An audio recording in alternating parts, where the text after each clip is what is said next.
पुणे आणि पिंपरी चिंचवड मधील वाहतूक व्यवस्थेवर जर बोलायला घेतलं तर तक्रारींची लिस्ट काही संपणार नाही, परंतु याच अनुषंगानं पुणे पिंपरी चिंचवड मध्ये एकामागून एक प्रकल्प राबवले जात आहेत। परंतु वाढती लोकसंख्या पाहता शहरातील वाहतूक गरजा देखील आता दिवसेंदिवस वाढत चालल्यात। त्यामुळे याच पार्श्वभूमीवर सह्याद्री अतिथीगृहात झालेल्या बैठकीमध्ये मुख्यमंत्री देवेंद्र फडणवीसांनी SCMTR आणि ERTS या महत्त्वाकांक्षी सार्वजनिक वाहतूक प्रकल्पांच्या अंमलबजावणीला गती द्यावी, तसंच पालिकेने प्रकल्पासाठी आवश्यक प्रशासकीय आणि तांत्रिक व नियोजनासंदर्भातील कार्यवाही तातडीने सुरू करून प्रायोगिक प्रकल्प नियोजित कालावधीमध्ये पूर्ण करावा अशी सूचना दिलेली आहे। त्यामुळे काय आहेत हे प्रकल्प, यामुळे काय काय बदल शहरामध्ये घडणार आहेत आणि महत्त्वाचं म्हणजे यामुळे वाहतूक व्यवस्था नेमकी कशी सुधारेल, या सगळ्याबद्दल सविस्तर बोलूया। त्यासाठी हा व्हिडिओ अजिबात स्किप करू नका। नमस्कार, मी रामेश्वरी आणि तुम्ही पाहताय कट टू कट। गेल्या काही वर्षात पुण्यामध्ये अनेक प्रकल्प राबवण्यात आले, जसं की पुण्यामध्ये मेट्रो सुरू करण्यात आली, ज्याचा विस्तार अजूनही पुण्याच्या कानाकोपऱ्यापर्यंत करण्याचा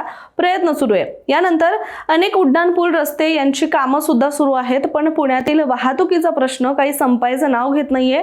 दरम्यान दिवसेंदिवस ही समस्या अधिकाधिक गंभीर होताना सुद्धा आपण पाहतोय। यामुळे याकडे लक्ष देत यावर कायमचा तोडगा काढण्यासाठी महाराष्ट्र सरकारनं पुण्यासाठी एक मोठा मास्टर प्लॅन तयार करण्यास सुरुवात केली आहे आणि या प्लॅन मध्ये 3 मोठे प्रकल्प राबवले जाणार आहेत। यातील पहिला म्हणजे SCMTR म्हणजेच हाय कॅपॅसिटी मास ट्रान्झिट रूट, दुसरा आहे PMRDAचा अंतर्गत रिंग रोड आणि तिसरा म्हणजे पाताळलोक नावाने ओळखला जाणारा बोगद्यांचा प्रकल्प।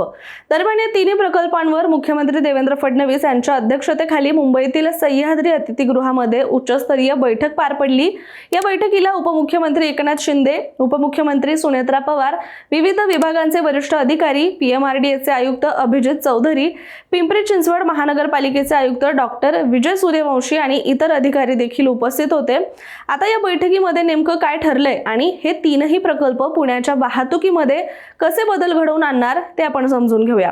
तर सर्वात आधी आपण बोलूयात SCMTR म्हणजेच हाय कॅपॅसिटी मास ट्रान्झिट रूट या प्रकल्पाबद्दल।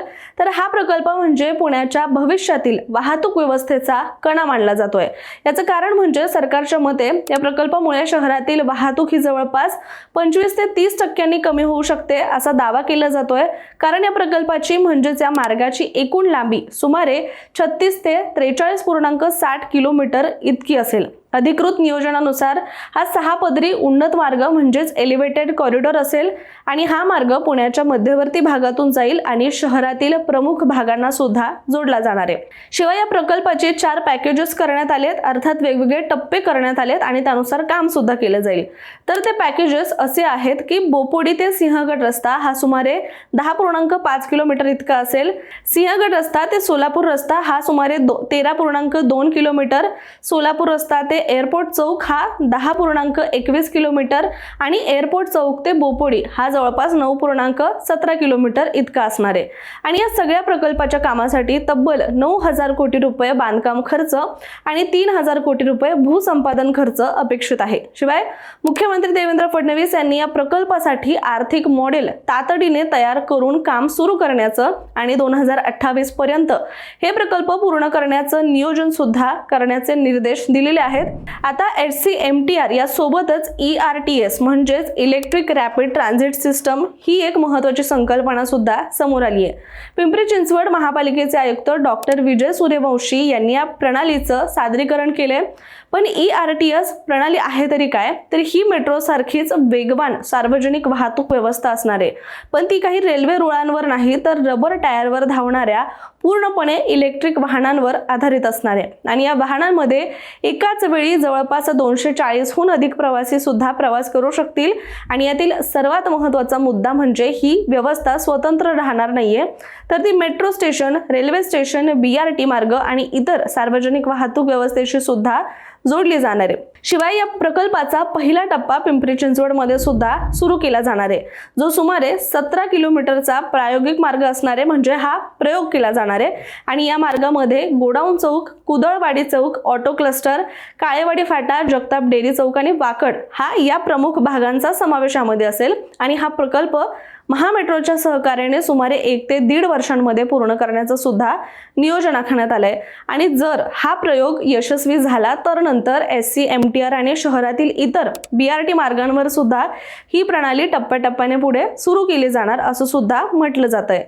दरम्यान डॉक्टर विजय सूर्यवंशी यांनी बैठकीमध्ये स्पष्ट सांगितलंय की पिंपरी चिंचवडच्या भविष्यातील वाहतुकीचा विचार करून SCMTR आणि ERTS यांची एकात्मिक व्यवस्था विकसित करण्याचा प्रयत्न आहे। मेट्रो, BRT आणि इतर सार्वजनिक वाहतूक व्यवस्था एकमेकांशी जोडून नागरिकांना अधिक जलद, सुरक्षित आणि पर्यावरणपूरक प्रवास देणं हा या सगळ्या मागचा उद्देश आहे। आता आपण बोलूया दुसऱ्या महत्त्वाच्या प्रकल्पाबद्दल, तो म्हणजे PMRDAचा अंतर्गत रिंग रोड। म्हणजे आपण जाणतो की आज पुण्याभोवती बाह्य रिंग रोडचं काम युद्धपातळीवर सुरू आहे, पण शहराच्या आतही वाहतुकीसाठी स्वतंत्र वर्तुळाकार मार्ग तयार करण्याची योजना सरकारने आखली आहे। या अंतर्गत रिंग रोडची एकूण लांबी जी आहे ती 83.12 किलोमीटर असेल। यामध्ये 44 गावांचा समावेश आहे। तर याचा एकूण खर्च जो आहे तो सुमारे 25,159 कोटी 88 लाख रुपये इतका अपेक्षित असल्याचं बोललं जातंय आणि हा प्रकल्प 5 टप्प्यांमध्ये पूर्ण केला जाणार आहे। दरम्यान याबद्दल मुख्यमंत्री फडणवीस यांनी पुढील 6 ते 7 महिन्यांमध्ये सर्व प्रशासकीय प्रक्रिया पूर्ण करण्याचे निर्देश दिलेत। तसंच खासगी जमिनींचं भूसंपादन रोख मोबदल्याद्वारे करण्यावर सुद्धा भर दिलाय। म्हणजे यामुळे कामाचा वेग जो आहे तो अधिकच वाढेल। आणि आता तिसरा मोठा प्रकल्प ज्याची सर्वाधिक चर्चा केली जाते तो म्हणजे पाताळलोक, अर्थातच बोगदा प्रकल्प। या योजनेअंतर्गत पुण्यामध्ये 3 मोठे बोगदे उभारण्याचा प्रस्ताव आहे। यातील पहिला आहे भोसरी ते उंद्री नवीन विमानतळ परिसरामध्ये, ज्याची एकूण लांबी ही 36 किलोमीटर असेल, तर त्यापैकी 10 किलोमीटर जे आहे ते एलिव्हेटेड मार्ग असणार आहे। दुसरा बोगदा आहे राम नदी भुगाव ते राजाराम पूल या भागामध्ये प्रस्तावित असणार आहे आणि त्याची लांबी जवळपास 8 किलोमीटर असेल। आणि तिसरा बोगदा जो आहे तो तळजाई टेकडी ते पद्मावती हिंगणे भागामध्ये राबवला जाणार आहे, ज्याची लांबी जी आहे ती 1.65 किलोमीटर इतकी त्याची लांबी असणार आहे। महत्त्वाचं म्हणजे या संपूर्ण भुयारी मार्गाचा अभ्यास करण्यासाठी सुद्धा तज्ञ संस्थांकडून सगळ्या बाजूने सर्वेक्षण करण्याचे आदेश सुद्धा मुख्यमंत्र्यांनी दिलेत। दरम्यान या बैठकीमध्ये आणखी एक महत्त्वाचा निर्णय झाला तो असा की या सर्व प्रकल्पांसाठी लागणारी शासकीय जमीन पुणे महापालिका आणि PMRDA ला उपलब्ध करून देण्यासाठी एकत्रित शासन निर्णय काढण्याची प्रक्रिया सुरू करण्यास सांगण्यात आली आहे। आणि यामुळे काय होईल तर या सगळ्या प्रकल्पांना एक वेग मिळण्याची सुद्धा अपेक्षा आहे। मात्र आता प्रश्न असा की या सर्व प्रकल्पांचा सामान्य पुणेकराला नेमका काय फायदा होणार आहे, याबद्दल थोडक्यात सांगते तर सरकारच्या मते शहरातील वाहतूक कोंडी यामुळे कमी होईल, प्रदूषणामध्ये घट होईल, सार्वजनिक वाहतुकीचा वापर मोठ्या प्रमाणात वाढेल, शिवाय मेट्रो, रेल्वे, BRT आणि ERTS यांच्यामध्ये सहज जोडणी सुद्धा होईल, ज्यामुळे रस्त्यांची क्षमता वाढेल आणि भविष्यातील वाढती लोकसंख्या लक्षात घेऊन वाहतुकीचा मजबूत आराखडा एकूणच या सगळ्यामुळे तयार होईल। त्यामुळे आता SCMTR, ERTS, अंतर्गत रिंग रोड आणि बोगद्यांचं जाळं हे प्रकल्प यशस्वी झाले तर पुढच्या काही दशकामध्ये पुण्याच्या वाहतुकीचं चित्र मात्र पूर्णपणे बदलू शकतं। म्हणूनच आता पाहायचं इतकंच आहे की कागदावरील हा मास्टर प्लॅन प्रत्यक्षात किती वेगाने पुढे सरकतो आणि पुणेकरांना वाहतूक कोंडीतून खऱ्या अर्थानं दिलासा कधी मिळतो। तुर्तास आपण इथे थांबूया, पण या सगळ्यांवरचं तुमचं मत काय कमेंट करून सांगायला विसरू नका। सोबतच अशा माहितीपूर्ण व्हिडिओसाठी सुद्धा कट टू कटला सबस्क्राईब करा।